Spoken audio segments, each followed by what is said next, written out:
got some new stuff from Wally's Lights.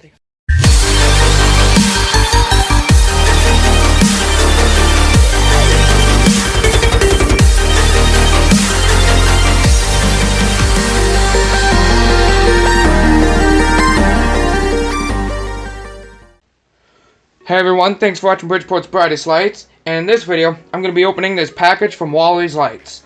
Wally's Lights did not sponsor this video. I just got a package and I wanted to show you what I got in it. I ordered a lot of cool stuff, and this box has a lot of new projects coming up for the future that I have to do with them, so let's open it and see what I have inside. I'll just cut that open. Taped it pretty well.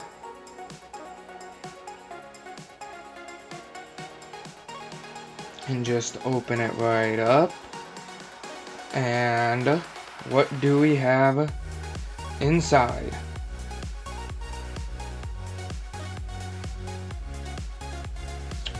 So we have a lot of bubble wrap in here, and here's a paper showing what we got. It looks a little faded out, but this shows everything I have in here. So like I said, a lot of bubble wrap in here, and who doesn't like bubble wrap? I'll just throw that over there. Don't really need it. And then 2 stakes. I wonder what these would go to. So I have 2 little boxes in here, and then I also have a pair of pixel pliers, because I got them for pushing strip into pixels, because I didn't really want to get a lot of blisters on my hand after doing all the snowflakes that I did in that one video. But I wonder why I would buy pixel pliers if I don't have any strip right now. But in these boxes, floodlights. I got 2 floodlights that I was going to add to the light show. If you've seen the teasers, you can see them by the 2 sides of the house with the windows. So let me just cut that open. Hopefully not gonna cut the wire to them. And these are 10-watt floodlights, because from a picture that I've seen, 30-watt floodlights look very bright, so I'm not gonna get them. But here's what they look like. It says 10-watt right on them. And it has Raywu pigtails on it, so these work with pixel data, so I can just plug them right into the middle of a strand of pixels, and that's what I'm going to do. And on the back is this little handle. It's really tight right now, but I'll have to unloosen that, and that's where the stake would go on, just like that. And I'd probably have to unscrew it and screw it in. And I'm going to be testing these later in the video after I open the rest of the stuff. So that's one of the floodlights, and let me speed through opening up the next one. Okay, so I opened the other one, and you might think that's all that's in the box, but there's a second box in there. So I wonder what this box could go to. Let us see. Let me just turn it around so I can open it. More bubble wrap. Who doesn't like bubble wrap? So let me just tear off this bubble wrap to whatever this is.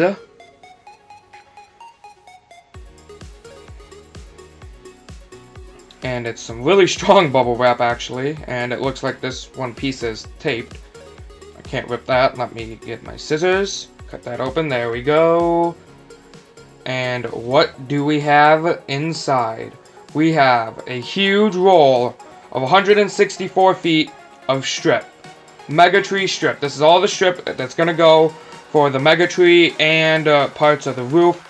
And this isn't all of them. I have another box of 164 strip in underneath this box, so total I have 300 something feet of strip, and that's not all that I need to buy. The rest I'm going to buy from Muscoria with another order that I'm going to make, but let me just speed through opening up this one too.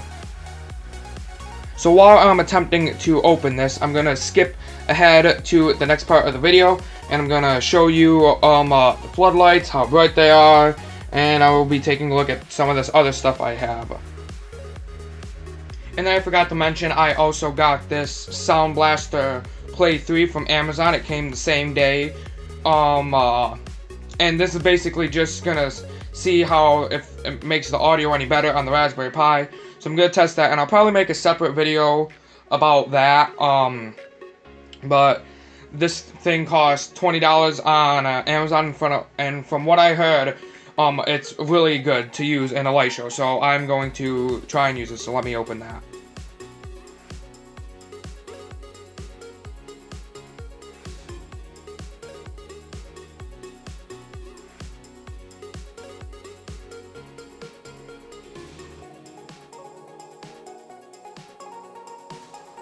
Okay, so here's everything I got in the package, except for this controller in this box. I just have nowhere else to put it, so it's right here. That is irrelevant. So here's the two floodlights. Here is the strip, and actually, since this is taking up a lot of room, I'm gonna move this until I'm done explaining the floodlights.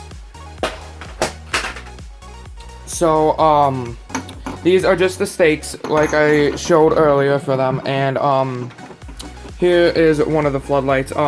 This stand is really hard to move. They have it screwed in there. This one, though, I unscrewed, so it's really easy to move, and I'm going to tighten that back up. But let me unscrew the other one.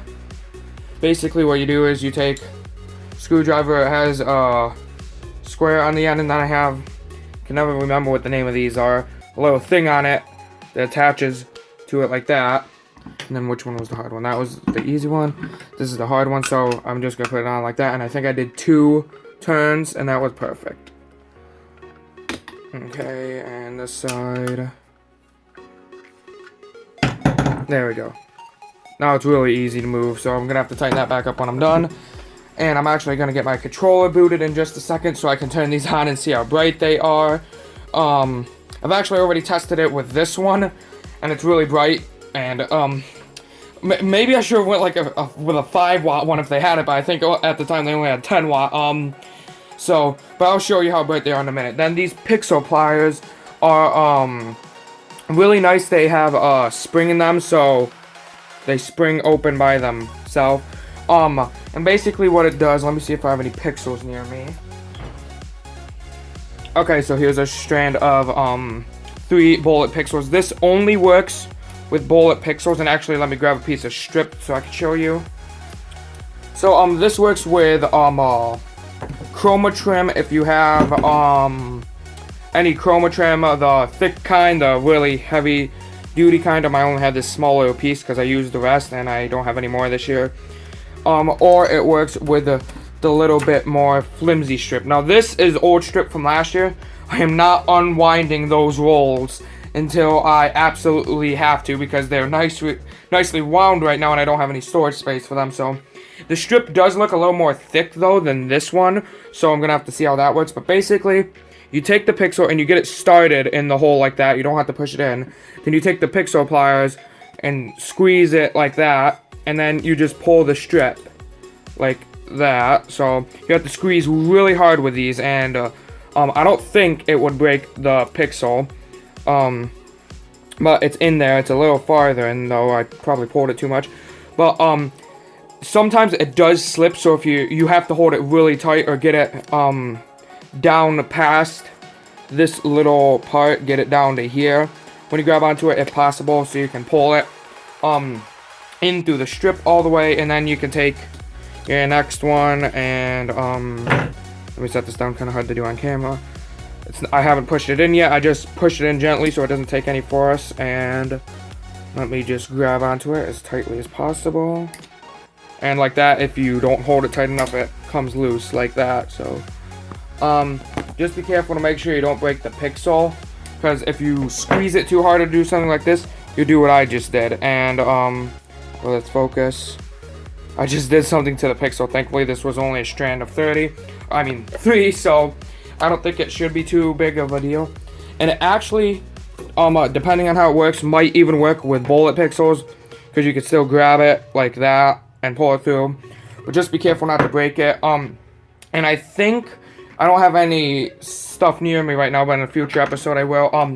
When you have the thick coral from Biscoyo or Gilbert Engineering, that should be able to pull the pixels through there too, if you can fit it through the holes. And that's these pixel pliers. And then I also got another pair of pixel pliers. They look more like this. I did not buy these. But another light show closer to me called Lights on Jacob Lane. I'll put his channel up here somewhere so you can go check it out. He, when I had the problem with my lights and they got cut, he came and gave me all of his, some of his old light stuff. He gave me a tree, a 12-foot tall, AC light tree, some candy canes, and a bunch of other stuff. And recently, he just gave me a bunch more lights. So, thank you very much to Greg Brewster from Lights on Jacob Lane. He also gave me these pixel pliers. So, these ones are a little bit more hard to set up. Like, they push the pixels in easier, but takes a little longer to use. Basically, what you have to do is put the pixel wire through there, if I'm using this right, and pull it through there all the way. Then you take your strip and put it through here, so it looks sort of like that, and then you just squeeze it and then take it out. You have to pull back out the wire and the pixel, so squeeze it back down, and then it pushes it in. So this one takes a little longer to set up, but it doesn't break the pixels like this one does if you're not careful. So I might use these ones too. But thank you again to Greg Brewster from Lights on Jacob Lane, and again, you can check out his channel, Lights on Jacob Lane on YouTube. So those are the pixel pliers, and those are the floodlights. And then basically, I already showed you the strip, but it's basically just a 50-meter roll of strip, and they have it taped. So like I said, I'm not taking it apart, but like I said, it does look a little bit thicker from here, but I'm not sure. We will find out when I unroll it, and I'll probably have a video where I put in all of the pixels for the mega tree. So that's this. So now I'm gonna get ready to plug in these very bright floodlights. Okay, I have the little test for the floodlight setup. I have one floodlight here, and I'll plug in the other one in just a minute. I have the Raspberry Pi here so I can connect to the controller. Ethernet cable going from Raspberry Pi to controller over there. This main plug, it's plugged into my surge protector up here, but it has a smart plug so I can turn it on and off without needing to unplug it. Goes into here to this top power supply. The bottom power supply is not on or plugged in or anything. Then I have it plugged into the controller here. Floodlight is connected to port 12 because that's the port it's gonna be on. And then let me just plug in everything and turn everything on. Controller is booting. Let me see if I got the Raspberry Pi lights. Yes, I do. So I'll let this boot, and then I'm gonna go onto the controller's web interface to see the output settings, and I'm gonna turn this on to its lowest brightness at first because it is still extremely bright at its lowest setting. So let me let that boot, and I will go do that right now. Okay, literally right when I was trying to log into that, another package came, and this time it's from Wired Watts. I got new power supply stack things. I have them right there, but they do not work the best. They're not properly spaced because the power supplies aren't supposed to be facing this way. They're supposed to be facing the other way, but when I face them that way, I can't shut the box and it gets stuck. So he sent me some new ones, Ken from Wired Watts, and the top screw holes look like they're raised a little bit and farther back than those ones, so I will have to take those ones off. And it was from Ken at Wired Watts, new and improved. So thank you, Ken. He did not sponsor this video, and I have to say that with every company I talk about so I don't get in trouble, but he did not sponsor this video. He just sent me those, and now let me stop getting distracted and try and log on to my controller so I can show you the floodlight. So here's my tablet in which I'm logged into the controller and Falcon player. Sorry for the reflection of the light, but if you look, port 12, and it is at 10% brightness. So let me go ahead and turn on a test pattern now. I'm just gonna do a standard color wash.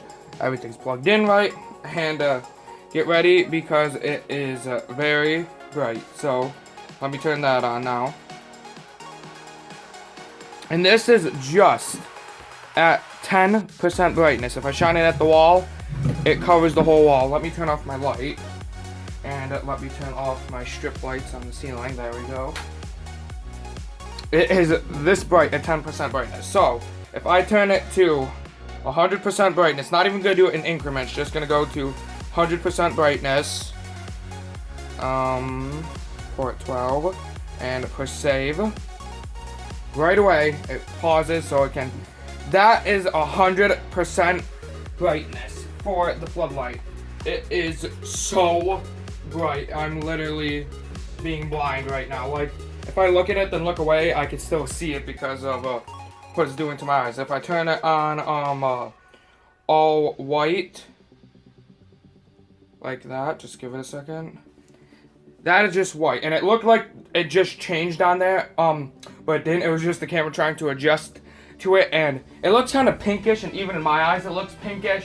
But the reason for that is because it's an RGB floodlight, which means there's no white LED inside. It's just red, green, and blue, and they're trying to mix it. So if I shine it at the wall, it literally lights up everything. So I'm gonna turn it to 40% brightness, which is what I run my Horde display at. So I can see if I'll need to turn it down. I'll probably need to leave it at like 20% brightness with everything else on 40. So let me turn it to 40, save it, and that should get a little.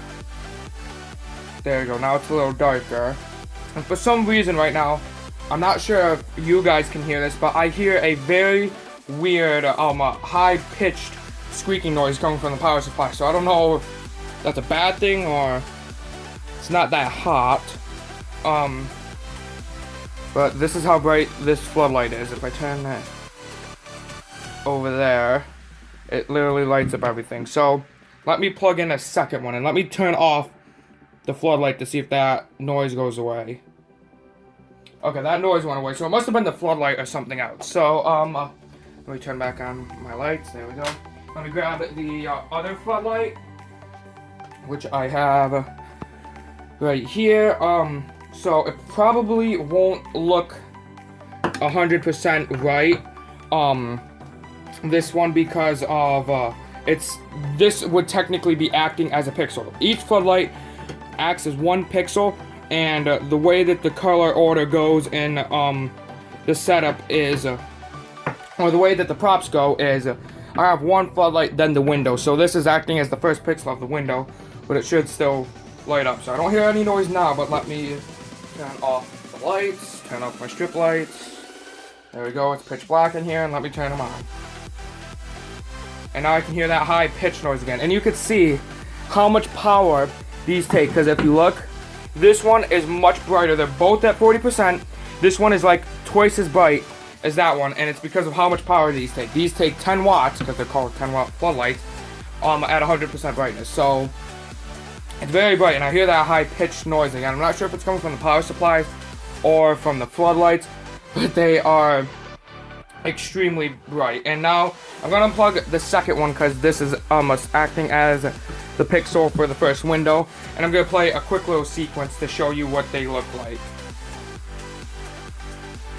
Okay, I have the test ready. I have the floodlight here, and the floodlight is still at 40% brightness, I'm pretty sure. So I'm gonna turn it down to 10% brightness, so it does, or 20% brightness, so it doesn't blow out the camera.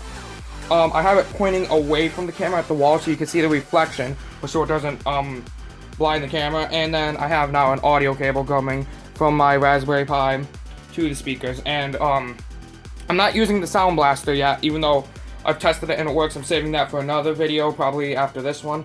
So let me turn this on to get ready to play it. Just give it a second.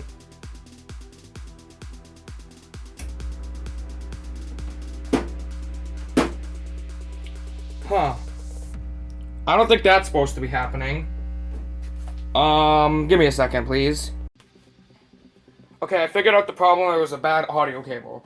So, I have a different audio cable. It's a shorter one coming from my Raspberry Pi. Goes to here, to the speakers that I have. Still have the controller and stuff in here. Just had to keep the box closed so it was out of the way. So it's still in there. Have the floodlight here, facing the wall. Everything's the same, Ethernet cable and all that. Let me turn off my light. And I'll turn off the strip light. And I'm going to play a song called Candy Cane Lane to show you an example of what the floodlight can do.